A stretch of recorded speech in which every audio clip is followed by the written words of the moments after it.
আসসালামু আলাইকুম। বাংলাদেশ এয়ারলাইন্স লিমিটেডের যে সংশোধিত নিয়োগ বিজ্ঞপ্তি প্রকাশ করা হয়েছিল, সেই বিজ্ঞপ্তির যারা যারা এখনো আবেদন করেননি, সামনের সময় আর মাত্র 2 দিন আছে। 18 তারিখ বিকেল 5টার সময় আমাদের আবেদন করার সময়টি শেষ হয়ে যাবে।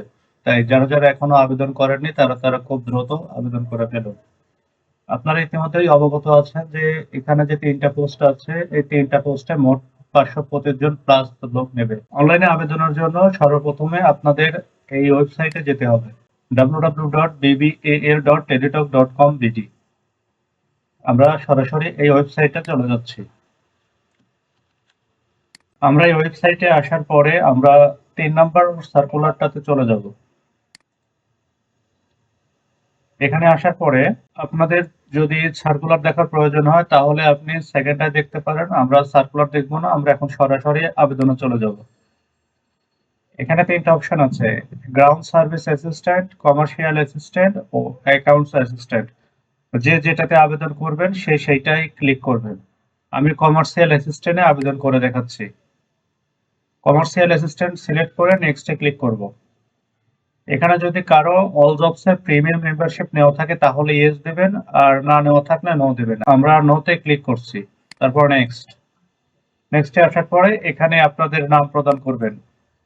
যে আবেদন যে করবেন তার নাম বাংলাতে, বাবার নাম বাংলাতে, এখানে মায়ের নাম দিতে হবে, মায়ের নাম বাংলাতে দিতে হবে, জন্ম তারিখ, মান্থ, ডে, ইয়ার, প্রথমে মাসের নাম দিতে হবে, তারপরে দিনের নাম, তারপরে ইয়ারের নাম। তারপরে রয়েছে ন্যাশনালিটি বাংলাদেশ অটোমেটিক সিলেক্ট করা আছে, বাংলাদেশই থাকবে। রিলিজনে আপনারা যে যে ধর্মের অনুসারী সেই ধর্ম সিলেক্ট করবেন। জেন্ডারে এখানে ছেলে হলে মেল, মেয়ে হলে ফিমেল দেবেন। ন্যাশনাল এনআইডি কার্ডের নাম্বার দিয়ে দেবেন। ন্যাশনাল এনআইডি কার্ড ইয়েস করে এখানে নাম্বার বসিয়ে দেবেন। যারা ন্যাশনাল এনআইডি কার্ডের নাম্বার দেবেন তাদের বার্থ সার্টিফিকেট না দিলেও চলবে, পাসপোর্ট এটা না দিলেও চলবে। এখানে আপনাদের মোবাইল নাম্বার প্রদান করবেন। তারপরে পুনরায় আপনার সেই মোবাইল নাম্বারটি পুনরায় প্রদান করবেন। এখানে আপনার ইমেল নাম্বারটা দিবেন। আপনার যদি কোনো কোটা থাকে তাহলে এই কোটা এখান থেকে সিলেক্ট করবেন। আপনি যদি কোনো প্রতিষ্ঠানের এমপ্লয়ি হয়ে থাকেন তাহলে যে প্রতিষ্ঠানের এমপ্লয়ি সেই ক্যাটাগরিটা এখানে নির্বাচন করবেন। এটা আপনাদের প্রেজেন্ট অ্যাড্রেস। এখানে হচ্ছে আপনারা গার্জিয়ান বা যার কাছে চিঠি বা যে কোনো কিছু যাবে সেখানে তার নাম দেবেন। সেইখানে আপনি যে এলাকায় থাকেন সেই এলাকার বিস্তারিত ঠিকানা, আপনার জেলার নাম, উপজেলার নাম, পোস্ট অফিস এবং পোস্ট অফিসের কোড। আপনার পার্মানেন্ট অ্যাড্রেসটা যদি আলাদা হয়ে থাকে তাহলে এখানে আলাদা দেবেন, অথবা যদি একই হয়ে থাকে তাহলে সেম অ্যাজ প্রেজেন্ট অ্যাড্রেস এখানে ক্লিক করবেন। তারপরে এসএসসি অথবা ইকুইভ্যালেন্ট লেভেল, মানে এসএসসি অথবা সমমান, এখানে আপনি কোন পরীক্ষাটা দিয়েছেন সেটা সিলেক্ট করবেন, রোল নাম্বার, তারপরে গ্রুপ নাম্বার, গ্রুপ এটা দেবেন, বোর্ড রেজাল্ট দেবেন, পাসিং ইয়ার দিয়ে দেবেন। এসএসসি অথবা তার সমমান এখানে একই অবস্থা, আপনার পরীক্ষার নাম, roll number, subject, board result ও পাসিং ইয়ার এটা সিলেক্ট করে দেবেন। এরপরে গ্রাজুয়েশন লেভেল, আপনি গ্রাজুয়েশনে আপনি কোন ডিগ্রিটা করেছেন এটা আপনি এখান থেকে সিলেক্ট করবেন। তারপরে আপনার ইউনিভার্সিটি, এখান থেকে আপনি যেখানে পড়াশোনা করেছেন সেটা সিলেক্ট করবেন। আপনি কত সালে পাশ করেছেন সেটা দেবেন।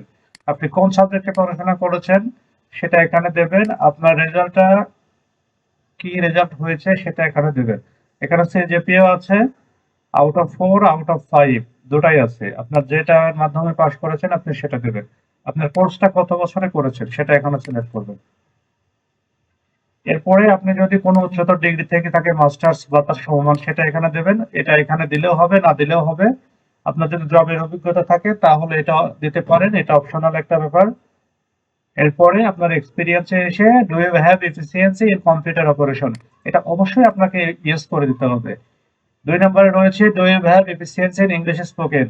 সার্কুলারে কিন্তু উল্লেখ করে দিয়েছিল যে অবশ্যই আপনাকে ইংরেজিতে ভালো দক্ষতা থাকতে হবে, ভালো ভাষায় ইংরেজিতে কথা বলতে হবে, এটা অবশ্যই আপনি ইউজ করে দেবেন।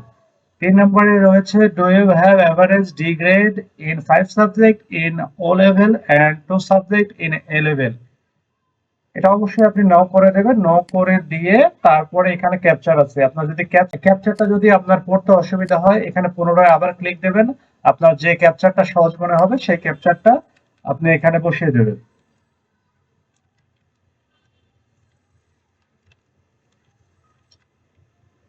তারপর আই ডিক্লার এটা ক্লিক করে সাবজেক্টে আপনি ক্লিক করে দেবেন। তারপর আমরা পরের পেজে চলে আসলাম। এখানে এসে আপনার একটা ছবি আপলোড করতে হবে এবং আপনার সিগনেচার আপলোড করতে হবে। এখানে কিন্তু আপনাকে কেমন ধরনের ফটো আপলোড করতে হবে সেটা কিন্তু তারা বলে দিয়েছে। 300x300 পিক্সেলের জেপিজি ফরম্যাট আপনাকে আপলোড করতে হবে। এখানে সর্বোচ্চ 100 কেবি এবং সর্বনিম্ন 4 কেবি হতে হবে এবং সিগনেচার মাস্ট বি 300x80 পিক্সেলের হতে হবে এবং এটা জেপিজি ফরম্যাটের হতে হবে। সর্বোচ্চ 60 কেবি এবং মিনিমাম 3 কেবি হতে হবে। এখন আমরা ছবিটি আপলোড করব।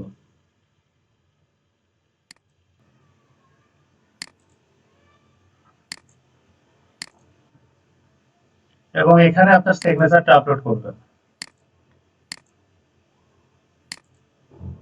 এখানে টিক মার্ক দেবেন, দিয়ে সাবমিট করবেন। এখন আপনারা আবেদনপত্রটি ভালো করে চেক করে দেখুন কোথাও কোনো ভুল আছে কিনা। যদি কোনো ভুল ত্রুটি না থাকে তাহলে আপনারা ডাউনলোড বাটনে ক্লিক করুন এবং আবেদনপত্রটি ডাউনলোড করে প্রিন্ট করে নিন এবং এইখানে একটা ইনস্ট্রাকশন দেওয়া আছে, এটা দেখে আপনার টাকাটি পেমেন্ট করে দিন এবং আপনার আবেদনটি টাকা দিয়ে কনফার্ম করে ফেলুন।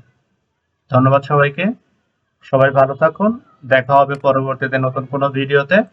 আর আপনাদের আবেদন করতে গিয়ে যে কোনো রকমের সমস্যা হলে অবশ্যই আমাকে কমেন্ট করতে ভুলবেন না।